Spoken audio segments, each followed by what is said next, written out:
ডুয়ার্স।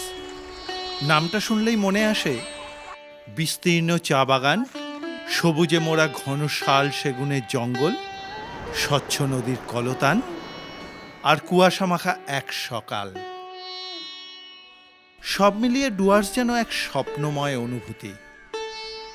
এখানকার গরুমারা ও জলদাপাড়া জাতীয় উদ্যানের জিপ সাফারি বা হাতির পিঠে করে জঙ্গল সাফারি সে এক অনন্য অভিজ্ঞতা। জঙ্গলে ময়ূর, হরিণ, একশৃঙ্গ গন্ডার, হাতি, বিভিন্ন প্রাণীদের বিচরণ ক্ষেত্র।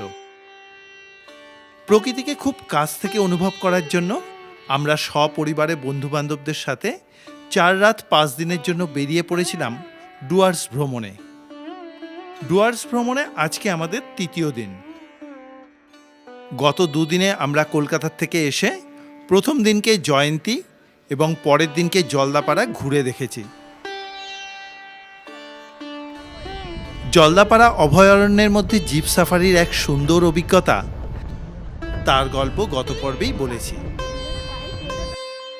আজকে গল্প শুরু করি জলদাপাড়ার রিভার হিন হোমস্টে থেকে। সুপ্রভাত বন্ধুরা, আজকে 9 জানুয়ারি 2025। এখন আছি আমরা জলদাপাড়াতে। এখন আমরা এইখান থেকে বেরিয়ে যাব চিলাপাতা হয়ে সোজা লাটাগুড়ি। এখনো পর্যন্ত ব্রেকফাস্ট হয়নি, ব্রেকফাস্ট করেই তারপরে আমরা বেরোবো।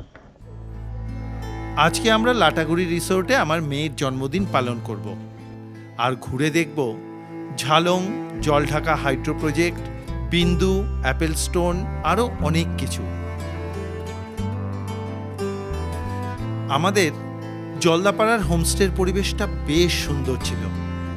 চারদিকে জঙ্গলের মধ্যে নদীর ধারে একটা সাজানো গোছানো হোমস্টে। এবারে আমরা ব্রেকফাস্ট করে নিলাম। ব্রেকফাস্টে ছিল রুটি, আলুর তরকারি, ডিম সেদ্ধ এবং মিষ্টি। আমরা রুটি চেয়েছি বলে আমাদেরকে রুটি দেওয়া হয়েছে, না হলে এখানে লুচিই হয়। ব্রেকফাস্ট করে গাড়িতে উঠে পড়লাম। গাড়ি ছেড়ে দিল গন্তব্যের উদ্দেশ্যে। বেশ কিছুটা এগোনোর পর তোরসা নদীর ব্রিজ পেরিয়ে চলে এলাম। আমরা ঢুকে পড়লাম এখন চিলাপাতার জঙ্গলে। এই জঙ্গলটার মধ্যে দিয়ে আমাদের 14 কিলোমিটার রাস্তা যেতে হবে। যদি আমাদের কপাল ভালো থাকে তাহলে হয়তো আমরা কিছু দেখতে পারবো। এই চিলাপাতা জঙ্গলের মধ্যে রাস্তা ব্যবহারের জন্য ফরেস্ট ডিপার্টমেন্টের চেকপোস্টের অনুমতি নিতে হয়।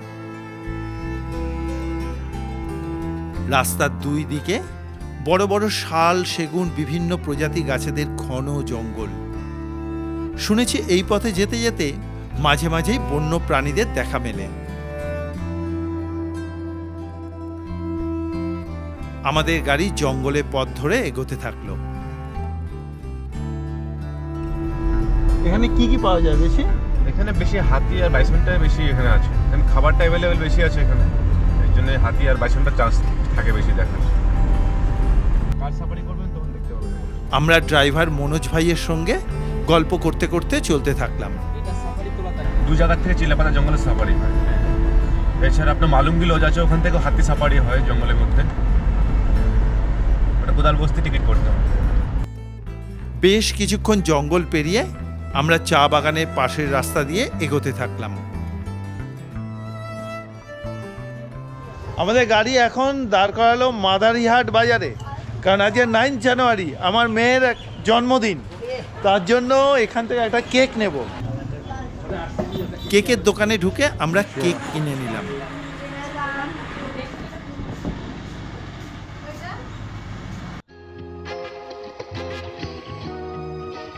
আবার গাড়িতে উঠে চলা শুরু।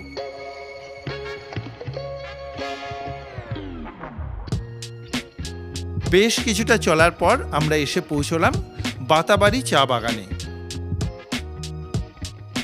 এখানেই আমাদের আগামী 2 দিনের থাকার ব্যবস্থা।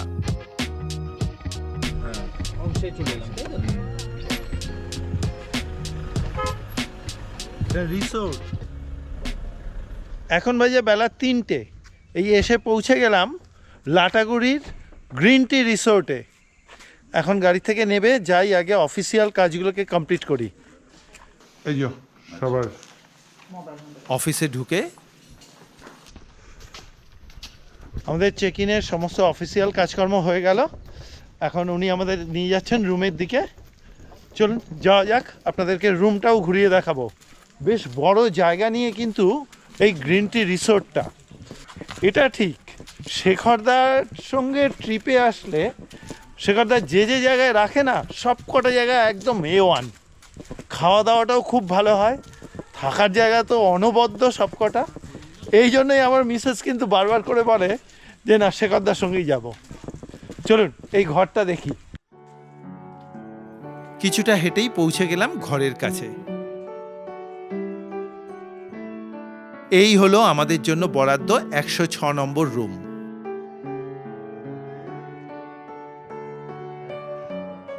একটা কিং সাইজের বেড আর একটা সিঙ্গেল বেড আমাদের 3 জনের জন্য। পাশেই ড্রেসিং টেবিল এবং ওয়ারড্রপ রয়েছে।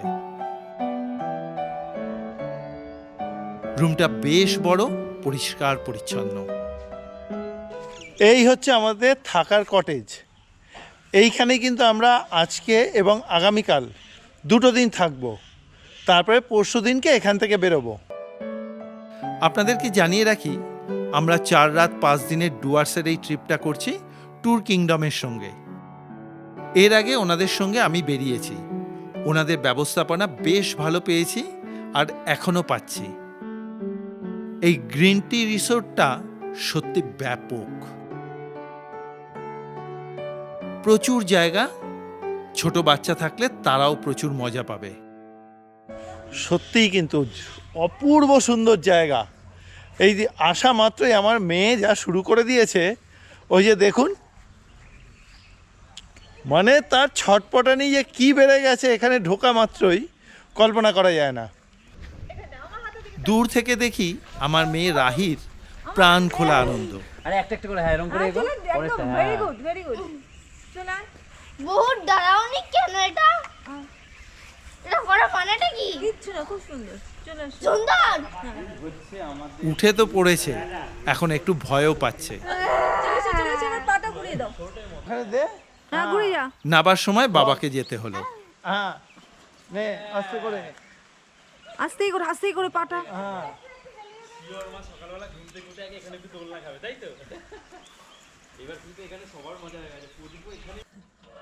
শুধু বাচ্চারা নয়, বড়রাও বেশ মজা করছে। আমরা ভাবছি খেয়ে আসবো। এখন বাজে বিকেল 3:30। প্রচণ্ড খিদে পেয়ে গেছে, এখন লাঞ্চ করতে যাই। তাহলে চলুন গিয়ে দেখা যাক আজকের লাঞ্চে কি কি মেনু আছে। আমরা কিন্তু এই ট্রিপে যা খরচ হয়েছে সমস্তটাই কিন্তু আপনাদেরকে বলে দেব। তাহলে চলুন আগে খাওয়া দাওয়া করে আসি। চলে এলাম ডাইনিংয়ে। খেতে বসতেই গরম গরম খাবার চলে এলো।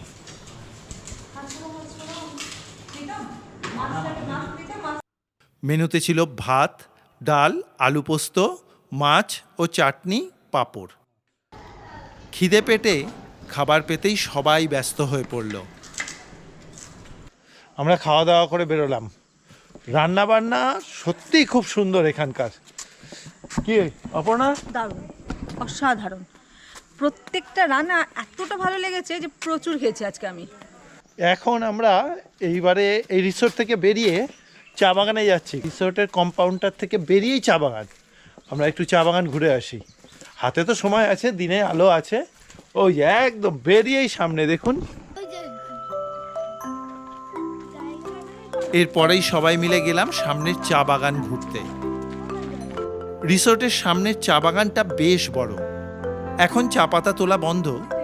সাধারণত ডুয়ার্সে চা পাতা মার্চ মাস থেকে নভেম্বর মাস পর্যন্ত তোলা হয়। আমরা এখানে বেশ কিছুক্ষণ ঘুরে ছবি তুলতে থাকলাম। এরপরে সন্ধেবেলা রুম থেকে সবাই চললাম ডাইনিংয়ে, মেয়ের বার্থডে কেকটা কাটতে হবে বলে। ডাইনিংয়ে ঢুকেই দেখি জায়গাটা রঙিন আলোয় সেজে উঠেছে। কেক বার করে সাজানো হলো। প্রদীপ এই কাজে লেগে পড়েছে।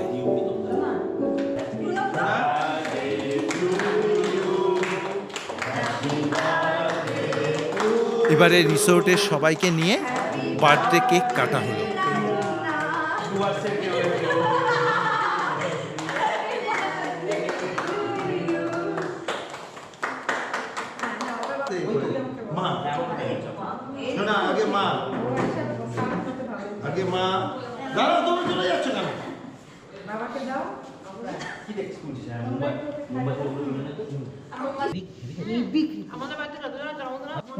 তারপর সবাই মিলে মজা করে কেক খাওয়া। মনোজের অবদান বেশি, ও দোকানটা নিয়ে গেছে। এরপরে চলে এলো চিকেন ড্রাই ফ্রাই। এগুলো ট্যুর প্যাকেজের মধ্যেই রয়েছে। সবাই মজা করে খাওয়া দাওয়া সারলাম। এরপরে রাত 10টার সময় আমাদের রুমে ডিনার চলে এলো। রাতের মেনুতে ছিল ফ্রাইড রাইস, বাটার পনির মশলা আর তার সঙ্গে মটন কারি। আমরা সবাই একসঙ্গে বসে আনন্দ করে ডিনার করলাম। এই গ্রিন টি রিসোর্টের মেনু এবং রান্নাবান্না বেশ ভালো। এগুলো সব কিন্তু ট্যুর প্যাকেজের মধ্যেই ধরা আছে। এবারে খাওয়া দাওয়া সেরে সোজা ঘুম। পরের দিন সুন্দর একটা সকাল দিয়ে আমাদের দিনটা শুরু হলো। সুপ্রভাত বন্ধুরা, এখন বাজে সকাল 8:30। আমরা সবাই ফ্রেশ হয়ে রেডি হয়ে নিয়েছি। আজকে আমরা এখন বেরোচ্ছি। এই লাটাগুড়িতে 7টা সাইট সিন আছে, অর্থাৎ 7 পয়েন্ট। সেই 7 পয়েন্টগুলো দেখতে এবারে ডাইনিংয়ে ঢুকে ব্রেকফাস্ট করে নিলাম। তারপর গাড়িতে উঠে বেরিয়ে পড়লাম। এবারে আমরা চাপড়ামারি হয়ে চললাম বিন্দুতে। লাটাগুড়ি থেকে দূরত্ব প্রায় 80 থেকে 85 কিলোমিটার। গাড়িতে যেতে সময় লাগবে 2.5 থেকে 3 ঘন্টা। গাড়িও এগিয়ে যেতে থাকলো। গাড়িতে যেতে যেতে একটা জায়গায় দেখলাম রাবার গাছের বাগান, ওই পুরো জায়গাটা জুড়ে। তাই ড্রাইভার সাহেবকে বললাম একটু দাঁড়াতে, যাই একবার ঘুরে দেখে আসি। এখানে অনেকগুলো রাবার গাছ রয়েছে। দেখলাম কিভাবে রাবার গাছের আঠা সংগ্রহ করা হয়। আবার গাড়িতে বসে চলা শুরু।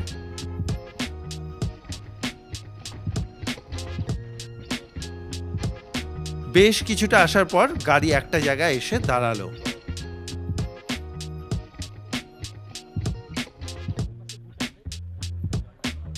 আমি যে জায়গাটা দাঁড়িয়ে আছি এটা হচ্ছে ইন্ডিয়াতে, আর ওই যে পাহাড়টা দেখা যাচ্ছে ওটা কিন্তু ভুটান, আর মাঝখান দিয়ে বয়ে চলেছে জলঢাকা নদী। দূরে ঢেউ খেলানো পাহাড়গুলো দেখে মনে হচ্ছে ক্যালেন্ডারে আঁকা ছবি। এখানে একটা জায়গায় 2 দেশের সীমানার পিলার রয়েছে। পাশেই একটা ক্যাফেটেরিয়া আছে। এখানেও একটা ভিউ পয়েন্ট রয়েছে।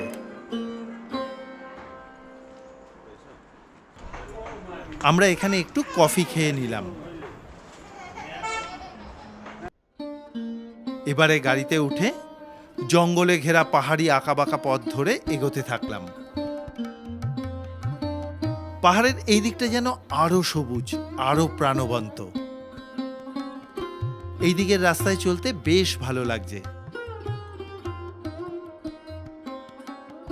মাঝে মাঝে পাহাড়ের ছোট ছোট গ্রাম পেরিয়ে এগিয়ে চললাম। চারদিকটা বেশ সুন্দর। ড্রাইভার মনোজ ভাই আমাদেরকে জানালো এটা ঝালং গ্রাম। আমরা চলেছি বিন্দুতে। বিন্দু হলো পাহাড়ের একদম উপর দিকে। এইভাবে আরও কিছুটা যাওয়ার পর আমরা এখন এসে পৌঁছে গেলাম জলঢাকা হাইড্রোলিক পয়েন্টে। এখান থেকে জলঢাকা নদীকে দেখার জন্য একটা ভিউ পয়েন্ট আছে। এর আগে জলঢাকা হাইড্রো প্রজেক্ট রয়েছে, তাই এখানে কম জল। নেমে পড়লাম নদীর ধারে। নদীর পাশে দাঁড়িয়ে দেখতে থাকলাম তার চঞ্চলা বয়ে যাওয়া রূপ। অনুভব করলাম তার গতির ছন্দ। সত্যিই মোহময়ী। এখানে কিছুক্ষণ সময় কাটিয়ে গাড়িতে উঠে আবার চলা শুরু।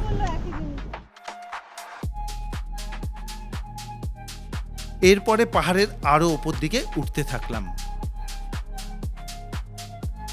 কিছুটা আসতেই পড়ল ছবির মতন সুন্দর জল ঢাকা গ্রাম। আমরাও এগিয়ে চললাম। এই দিকটা যত এগোচ্ছি চারদিকটা যেন আরো সুন্দর হয়ে উঠছে। ওই যে সামনে ঢেউ খেলানো পাহাড়গুলো, দেখে মনে হচ্ছে ক্যালেন্ডারে আঁকা ছবি। এইভাবেই প্রকৃতিকে উপভোগ করতে করতে গাড়ি একটা জায়গায় এসে দাঁড়ালো। বিন্দু যাওয়ার পথে এই যে অ্যাপেল স্টোন রেস্টুরেন্ট, এটাই কিন্তু লাস্ট রেস্টুরেন্ট। এই জায়গাতেই আমাদের আজকে দুপুরের লাঞ্চের কথা বলে যেতে হবে। আমরা বিন্দু দেখে ফিরে আসার সময় আমরা এখানে লাঞ্চ করব। আমরা লাঞ্চের কথা বলে দিলাম। মেনু কার্ড এটা দেখে আমরা বলে যাব। এই অ্যাপেল স্টোন রেস্টুরেন্টের পেছন দিকেই একটা পাথরকে দেখতে আপেলের আকারে, তাই ওই পাথরটার নাম দেওয়া হয়েছে অ্যাপেল স্টোন। আবার গাড়িতে উঠে চলা শুরু। চোখের সামনে নীল আকাশ আর দূরে ওই ঢেউ খেলানো পাহাড়ের চূড়াগুলো। আহা, কি সুন্দর লাগছে বলুন তো। আমি তো ভাবতেই পারছি না এটা আমাদের পশ্চিমবঙ্গ। ডুয়ার্স যে এতটা সুন্দর তা আমার কল্পনাতেই ছিল না। মুগ্ধ হয়ে সামনের দিকে তাকিয়ে উপভোগ করতে থাকলাম। দেখতে দেখতে আরো একটা পাহাড়ি গ্রামে এসে পৌঁছলাম।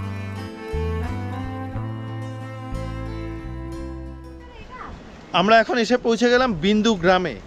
আমরা এখন এই গ্রামের আশপাশটা একটু ঘুরে দেখব, প্লাস এখানে একটা ব্যারেজ আছে, ব্যারেজটাও দেখব। ওই হচ্ছে জল ঢাকা ব্যারেজ। সবাই নেমে পড়লাম জল ঢাকা নদীর তটে।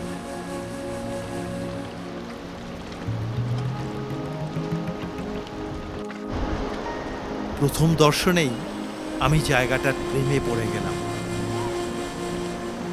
সত্যি প্রকৃতি এখানে কতটা সুন্দরভাবে নিজেকে তুলে ধরেছে। পাথরের ফাঁক দিয়ে বয়ে চলা নদীর রূপ যে কোনো মানুষের মন জয় করে নেবে। আমি এখানে এসে চারদিকে সৌন্দর্য দেখতে থাকলাম। আর ওইদিকে অপর্ণা আর কাকিমা সেলফি তুলতে ব্যস্ত। এখানে দাঁড়িয়ে কিছুক্ষণ চলল ফটো সেশন।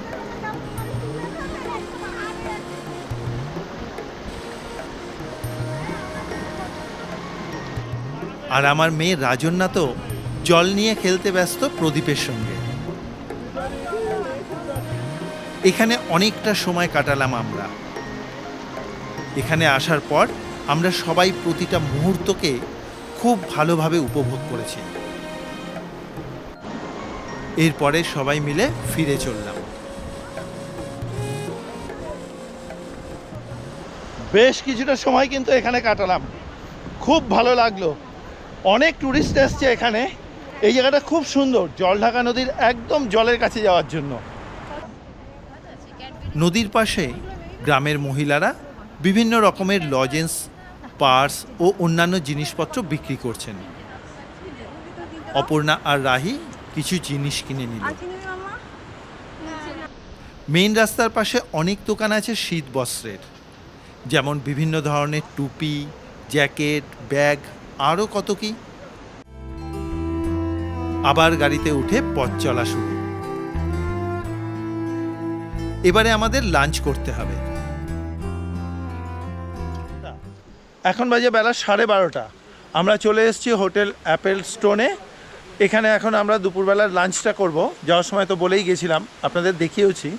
আচ্ছা, আজকে কিন্তু আমরা এখান থেকে এই 7 পয়েন্ট যে ঘুরে বেড়াচ্ছিলাম সেটাকে এখানে ব্রেক করতে হচ্ছে, কারণ আমরা আছি টিমে 7 জন। 7 জনের মধ্যে 2 জনের আজকে এলিফ্যান্ট সাফারি পড়েছে ওদের বিকেল 4:30, তাই জন্য ওরা বেরিয়ে যাবে এলিফ্যান্ট সাফারি করতে। আজকে আমরা ঝালং, বিন্দু এই দিকটা কমপ্লিট করলাম। কালকে আমরা যখন ফিরবো, কলকাতাতে ফেরার আগে যাওয়ার পথে আমরা সামসিং সাইডটা, ওইদিকে যা যা পয়েন্ট আছে সেগুলো দেখব। হোটেলে ঢুকতেই খাবার পেয়ে গেলাম। মেনুতে ছিল ভাত, ডাল, শাক ভাজা, আলু ভাজা, বাঁধাকপি, আলু পোস্ত, পাঁপড় এবং অমলেট কারি। প্লেটের খরচ পড়েছে মাথাপিছু 150 টাকা করে। রান্নাবান্না বেশ ভালো, একদম বাঙালিয়ানা খাওয়া দাওয়া। টেস্ট কিন্তু বাঙালিদের মতন পুরো। খেয়ে দিয়ে গাড়িতে উঠে পড়লাম। গাড়ি এবারে চলল গরুমারা জঙ্গলের ধূপজোড়া হাতি সাফারির গেটের উদ্দেশ্যে। বেশ কিছুক্ষণ গাড়ি চলার পর আমরা এসে পৌঁছলাম ধূপজোড়া এলিফ্যান্ট ক্যাম্পের গেটে।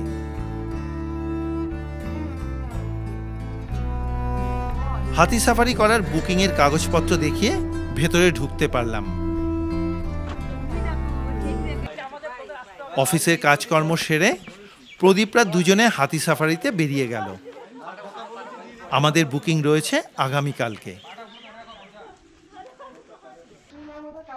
হাতে কিছু সময় থাকায় আমরা এখানে পাট দিয়ে তৈরি বিভিন্ন জিনিস তৈরি হচ্ছে দেখে ঢুকে পড়লাম দেখতে।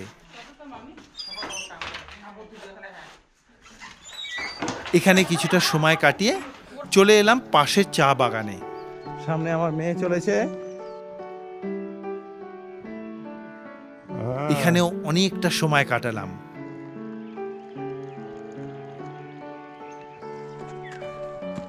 সামনে আরো একটু এগিয়ে দূর থেকে মূর্তি নদীকে দেখলাম। কিসের জায়গা ভাই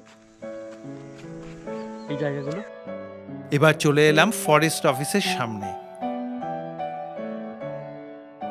জায়গাটা বেশ সুন্দর। রাত্রে এখানে থাকার জন্য ফরেস্ট ডিপার্টমেন্টের সুন্দর বাংলো করা আছে। জানলাম এই বাংলোগুলো পশ্চিমবঙ্গের বন দপ্তরের সাইটে গিয়ে অনলাইনে বুকিং করতে হয়।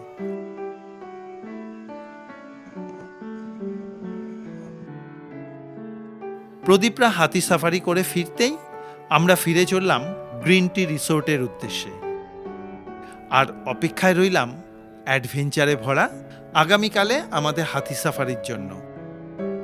সে গল্প আপনাদেরকে বলবো আগামী পর্বে। আজকের মতন ভিডিও এখানেই শেষ করলাম। দেখা হবে আগামী পর্বে। ততক্ষণের জন্য সবাই ভালো থাকবেন, সুস্থ থাকবেন। শুভ সন্ধ্যা।